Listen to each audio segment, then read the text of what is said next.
একটি জান্নাতের অংশের মধ্যে বসার সুযোগ করেছেন। আমি আসতে দেখলাম রাস্তাঘাটে অনেক ছেলেমেয়েরা ঘোরাঘুরি করছেন, দোকানপাটে অনেক বেগানা ছেলেমেয়েরা চলাফেরা করছে।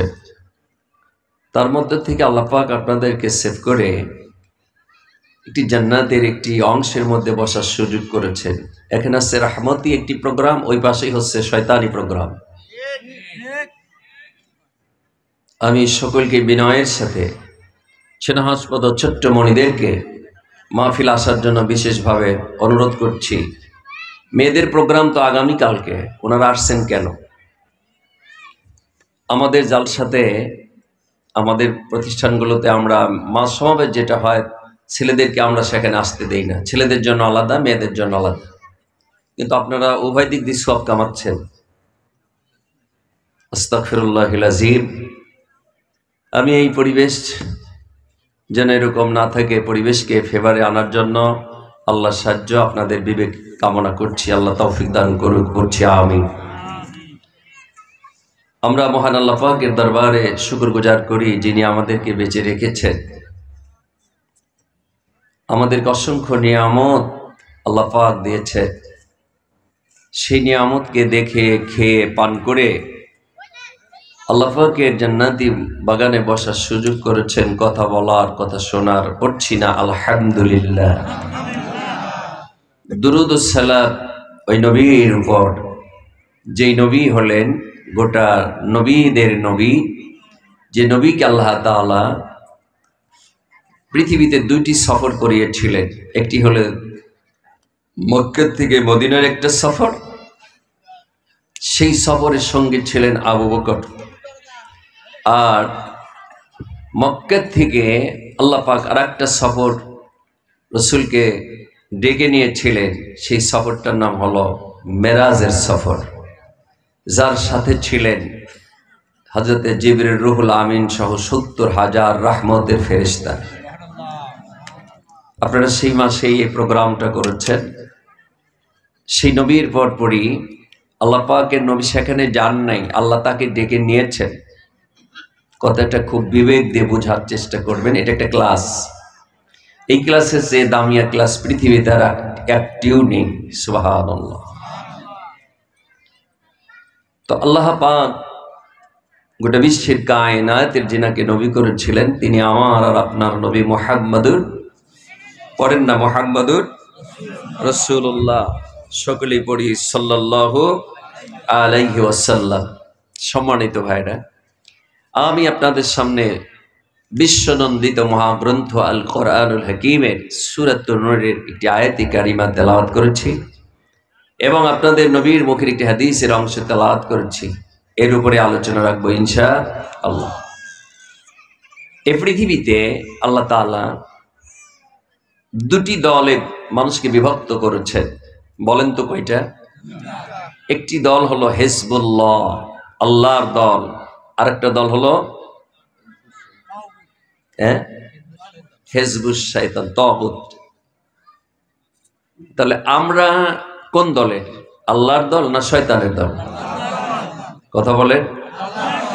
আল্লাহর ভাষায় আবার বলছেন, ফারিকু ফিল জান্নাতি ওয়া ফারিকু ফিস সাঈর।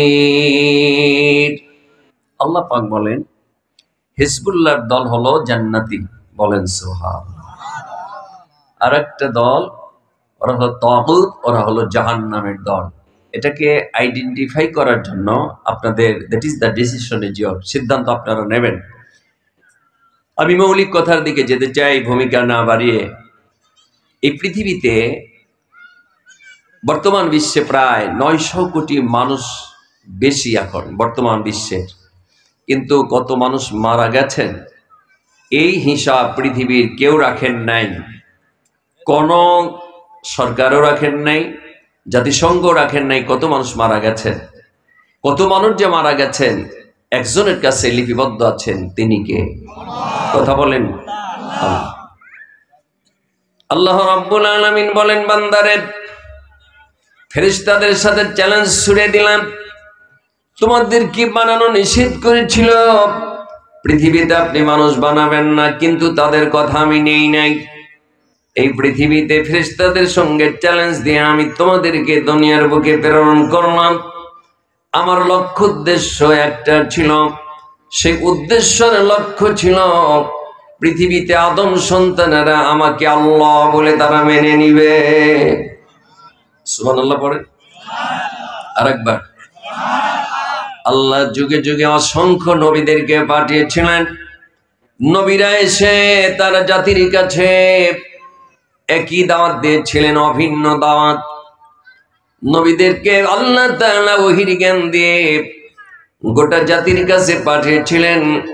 নবীরা এসে জাতির কাছে বলেছিলেন, ইয়া কওমি উবুদুল্লাহ, হে আমার জাতিরা, হে আমার এলাকার লোকেরা, তোমরা কি হলো? একমাত্র তোমরা আল্লাহর গোলামি করবে। ইয়া কওমি উবুদুল্লাহ মা লাকুম মিন ইলাহিন গায়রু। যুগে যুগে আল্লাহ তাআলা অসংখ্য নবীদেরকে পাঠিয়েছিলেন। নবীরা এসে মানুষদেরকে ইসলামের পথে ডেকেছিলেন আল্লাহ পাকের ওহীর জ্ঞান দিয়ে। সমস্ত নবীদের যখন আল্লাহ পাক দুনিয়া থেকে তুলে নিলেন, পরিশেষে এমন একজন পয়গম্বরকে আল্লাহ পাক মক্কার জমিনে পাঠালেন, যিনাকে আমার আল্লাহ তাআলা সবচাইতে বেশি সম্মানিত করেছিলেন, সম্মানিত করেছেন, নাম ধরে ডাকেন নাই। সুবহানাল্লাহ। সমস্ত নবীদেরকে আল্লাহ তাআলা নাম ধরে ধরে ডেকেছেন। ইয়া ইয়াহইয়া খুযিল কিতাবা বিকুওয়া ওমা তিলকা বিয়ামিনিকা ইয়া মূসা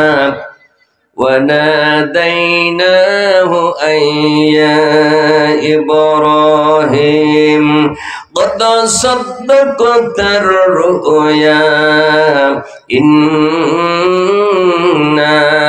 كذلك نجزي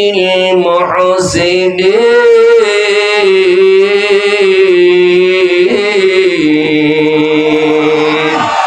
এ কথাকার মহান স্রষ্টা আপনার আর আমার হায়াতের মালিক, মাউতের মালিক, বিশ্বের যিনি পরিচালক, তিনি বলেন, এই পৃথিবীতে সমগ্র নবীদেরকে আমি নাম ধরে ধরে ডেকেছি, কিন্তু তোমাদের কাছে এমন একজন পয়গম্বর দিলাম, যেই পয়গম্বরের সম্মান এত বেশি আমি আল্লাহ কোন জায়গায় তোমাদের নবীকে নাম ধরে ডাক দেই নাই।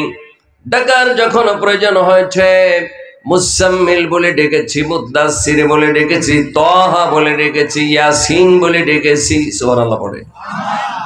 সম্মান যেমন বেশি দিলাম, সিহারায় তত আলো দিলাম, ভাষা তত কন্ট্রোল করেছেন, চরিত্রের দিক দিয়ে 1 নম্বর। সুবহানাল্লাহ পড়ে। চরিত্রের দিক দিয়ে আমার আপনার নবী জীবনে একটা মিথ্যা কথা বলেছেন? কোন নবী বলেন নাই। আপনার আর আমার আইডেল, যিনি আমাদের আদর্শ প্রফেট মুহাম্মাদুর, বলেন না মুহাম্মাদুর। কেউ বা বলে নবী আমার গোলাপের ফুল,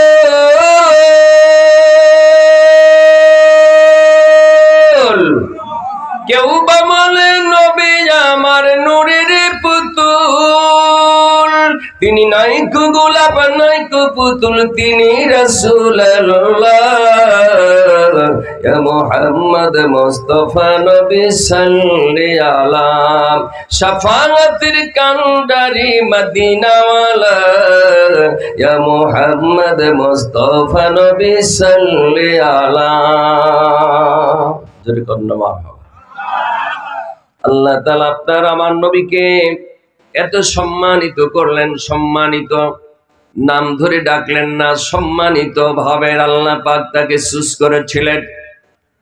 আল্লাহ রাব্বুল আলামিন গোটা বিশ্ববাসীর কাছে একজন মডেল নবীকে দিলেন। একটু জিকির করি লা ইলাহা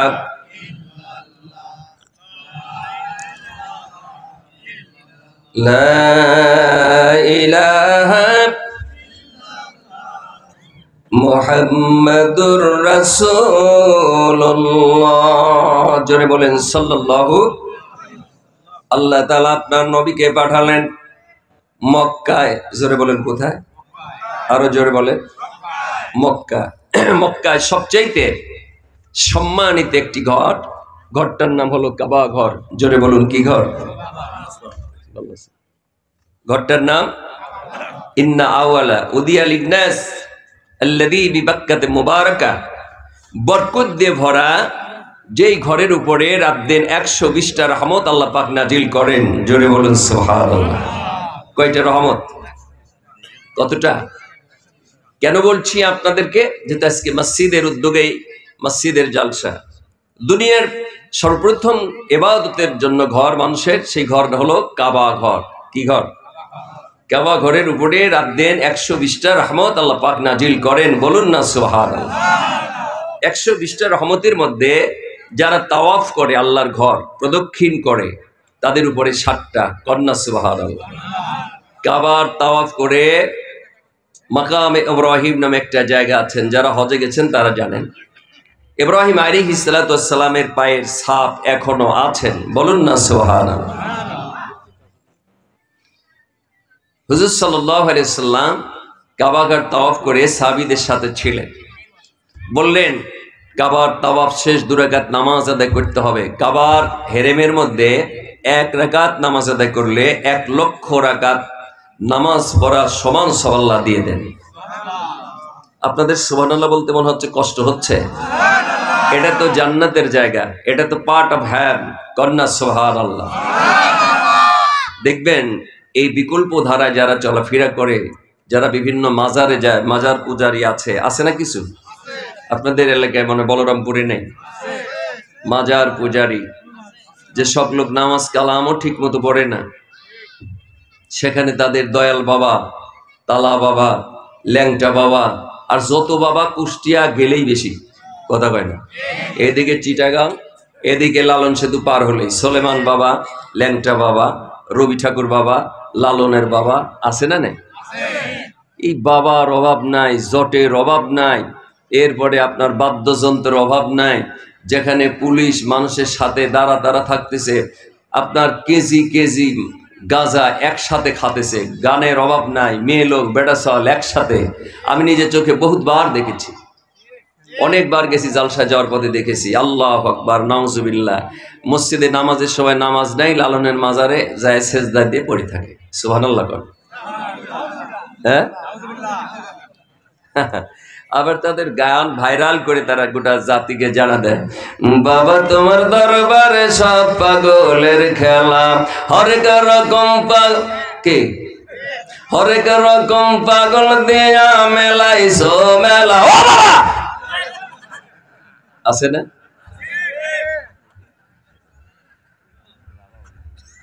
আপনিও লাফা উঠছে? গোটা পাগল দিয়ে ভরা। ওরা হলো লালনের পাগল, ওরা হলো তালা বাবার পাগল, আমরা হলাম আল্লাহ তার রাসূলের পাগল। কথা বলেন না? আল্লাহ রাব্বুল আলামিন আমার আপনার নবীকে গোটা বিশ্ব জাহানের, তিনি গোটা শুধু পৃথিবীর নয়, যার মর্যাদা, যার পার্সোনালিটি, যার ব্যক্তিত্ব হলো গোটা বিশ্বের সকল সেক্টরে, মহাশূন্যে, পানির তলদেশে, সকলের কাছেই তিনি হলেন নবী এবং দামিয়াত। আল্লাহ রাব্বুল আলামিন এই নবীকে মক্কার জমিনে পাঠালেন। নবীকে পাঠানোর পর আল্লাহ তাআলা চূড়ান্ত সিদ্ধান্ত আগেই ছিল, আমার নবী হলেন গোটা বিশ্ববাসীর নবী। সুবহানাল্লাহ। বিশ্ব নবীর উপরে শ্রেষ্ঠ গ্রন্থ, মহাগ্রন্থ আল কোরআনুল কারীম, লাউহে মাহফুজ থেকে নবীর উপরে 23 বছর ধরে he sent step by steps, he sent down. প্রয়োজন অনুসারে সময়ের প্রেক্ষাপটে আল্লাহ তাআলা 3 নবীর উপরে কোরআন নাজিল করলেন। নবীজি কোরআন প্রাপ্ত হওয়ার পর মক্কার জমিনে গোটা মানব জাতির কাছে দাওয়াত দিলেন, ইয়া আইয়ুহান নাস। কন্না সুবহানাল্লাহ। এখানে নাস শব্দটি হলো পৃথিবীর সকল স্তরের মানুষ, শুধু মুসলমান নয়, ছোট বড়, সাদা কালো, আবাল বৃদ্ধ বনিতা, জাতি ধর্ম বর্ণ নির্বিশেষে সকলের কাছে বললেন, ইয়া আইয়ুহান নাস, হে মানব গোষ্ঠী, শান্তি কল্যাণ মঙ্গল যদি চাও ব্যক্তিতে, সমাজে, পরিবারে, রাষ্ট্রে, ইন্টারন্যাশনাল জায়গা পর্যন্ত, তাহলে স্বীকার করে নিতে হবে লা ইলাহা ইল্লাল্লাহ মুহাম্মাদুর, বলুন না সাল্লাল্লাহু আলাইহি ওয়াসাল্লাম। নবীজি দাওয়াতি কাজ, এদিকে কাবার চত্বরে তাওয়াফ শেষে সাহাবীদের নিয়ে বললেন, কাবা ঘরের হেরেম শরীফের মধ্যে 2 রাকাত নামাজ আদায় করতে হবে। তাওয়াফ শেষ হয়ে গেছে, কোথায় 2 রাকাত নামাজ আদায় করা যায়? হযরতে ওমর বললেন, ইয়া রাসূলুল্লাহ, কাবার সামনে মাকামে ইব্রাহিম, ওই মাকামে ইব্রাহিমকে সামনে রেখে 2 রাকাত নামাজ আদায় করলে মনে ভালো হয়। নবীজি অন্যান্য সাহাবীদের জিগায়, তিনারা এক একজন এক এক জায়গার কথা বলেন, আর ওমর বললেন মাকামে ইব্রাহিমের ওই জায়গায় নামাজ পড়লে মনে হয় ভালো হয়। বলতে শেষ না হতে হতেই জিবরিল রুহুল আমিন এসে নবীকে বললেন, ইয়া রাসূলুল্লাহ, ওমরের সিদ্ধান্তের সাথে আমার আল্লাহ পাক একমত পোষণ করেছে। জোরে বলুন সুবহানাল্লাহ। একটুখানি জিকির করি লা ইলাহা, কয়লের ব্যবস্থা করব কত? লা ইলাহা ইল্লাল্লাহু মুহাম্মাদুর রাসূলুল্লাহ। জোরে বলেন সাল্লাল্লাহু। কষ্ট হচ্ছে আপনাদের? আমার ভাইরা বন্ধুরা, সম্মানিত উপস্থিতি, হযরত ওমরের সিদ্ধান্তের সাথে আল্লাহ একমত হয়ে গেলেন। গোটা কোরআনুল কারীমের মধ্যে ওমরের সিদ্ধান্তের সাথে 23 জায়গা আল্লাহ পাক ওমরের শানে কোরআন নাজিল করেছে। যিনি সিরিয়ালে 40তম তিনি মুসলমান। আমার ভাইরা বন্ধুরা, আল্লাহ রাব্বুল আলামিনের নবী বলেন, মাকামে ইব্রাহিম সামনে করে 2 রাকাত নামাজ আদায় করা, এটা গোটা মুসলমানদের জন্য আল্লাহ পাকের নবী নির্ধারণ করলেন। আর কাবার দিকে তাকালে নবীজি বলেন, 2 রাকাত নামাজ আদায় করলে কাবার চত্বরে 40টা রহমতের সে মালিক হয়ে গেলেন। আর কাবার দিকে তাকায় যখন 20টা রহমতের মালিক হয়ে যায় সে, তখন জোরে বলুন সুবহানাল্লাহ। আল্লাহ তাআলা বিশ্ব নবীকে ডেকে বলেন, নবী গো, আপনার উপরে আমি কোরআনুল কারীম নাজিল করলাম, বিশ্ব নন্দিত কিতাব। এই কিতাবের মধ্যে সূরাতুল কুরাইশ নামে একটি সূরা আছে নেই? কথা বলেন, আসেনি? গোটা মক্কার মানুষেরা সবচাইতে বেশি অনৈতিক কাজ ছিল, অপরাধকে অপরাধ মনে করতো না। ইট ড্রিঙ্ক এন্ড টু বি মেরে, খাও দাও ফুর্তি করো, দুনিয়াটা মস্ত বড়, আছে না নেই? কিছু মানুষ আছে গুনাহ করতে করতে জবান দিয়ে আল্লাহর নাম বের হয় না, সুবহানাল্লাহ বের হয় না, আলহামদুলিল্লাহ বের হয় না, নবীর পর দরুদ হয় না। গুনাহ করতে করতে ফেসবুক নিয়ে বসে থাকে, রাতের বেলায় 3টা হয়ে যায় রাত, কম্বলের নিচে শুয়ে শুয়ে বিভিন্ন অনৈতিক জিনিস ডাউনলোড দিয়ে তারা দেখে। ওদের সুবহানাল্লাহ জিকিরে নাই, কোরআনুল কারীমের দিকে খেয়াল নাই, নামাজের দিকেও খেয়াল নাই। আসেনি? গুনাহ আসেনি? আমাদের জীবন আসেনি? আছে নাকি? গুনাহ দিয়ে আমাদের ভরায় জীবনে, না করিলাম বন্দেগি, গুনাহ করে কাটাইলাম জিন্দেগি। বলেন গুনাহ করে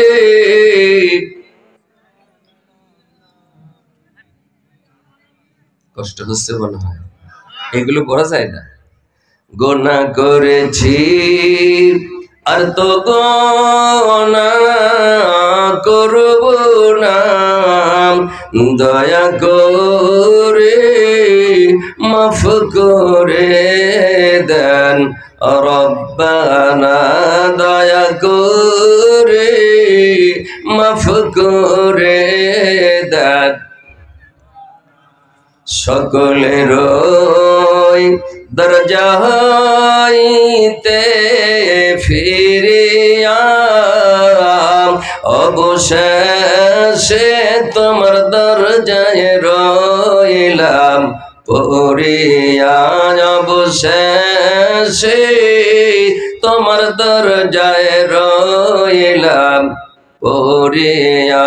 ক্ষমা যদি नहीं करो তোমার বান্দারে, বলো আল্লাহ তোমার বান্দা যাবে কার কাছে, বলো মাওলা তোমার বান্দা যাবে। আমার ভাইরা বন্ধুরা, আমার আপনার নবী কোরআন পাইলেন, আল্লাহ পাক বলেন পয়গম্বর কোরআন নাযিল করলাম আমি, দাওয়াত দিবেন আপনি। সুবহানাল্লাহ পড়ে। নবীজিকে আল্লাহ পাক অর্ডার করলেন, বিশ্ব নবী রাহমাতুল লিল আলামিন, গোটা জাহানের জন্য তিনি হলেন রহমত স্বরূপ। আল্লাহ পাক বলেন আমি হলাম আলহামদুলিল্লাহি রাব্বিল আলামিন। আর গোটা নবীদের নবী, তোমাদের নেতা, আদর্শবান নবী, যেই নবীজির জীবনে কোনো কলঙ্কের ছাপ নাই, চেহারায় কোনো দাগ নাই, ভাষা এত সুন্দর, ভদ্র ভাষা, ভদ্রচিত ভাবে চলাফেরা, বিশ্ব নবীর কণ্ঠ সুন্দর, চেহারাও সুন্দর, নবীর ব্যবহারও সুন্দর। আল্লাহ পাক কোরআনুল হাকিমের মধ্যে জানিয়ে দেন ইন্নাকা লাআলা খুলুকিন আযীম। মারহাবা বলে। শিওরলি অবশ্যই তোমাদের কাছে যেই নবীকে আমি প্রেরণ করেছি, তোমাদের নবীর জীবনের চরিত্রের ব্যাপারে আমি আল্লাহ সার্টিফিকেট দিয়ে দিলাম, তিনি হলেন সুমহান চরিত্রের অধিকারী। সুবহানাল্লাহ। এর নাম হলো নেতা।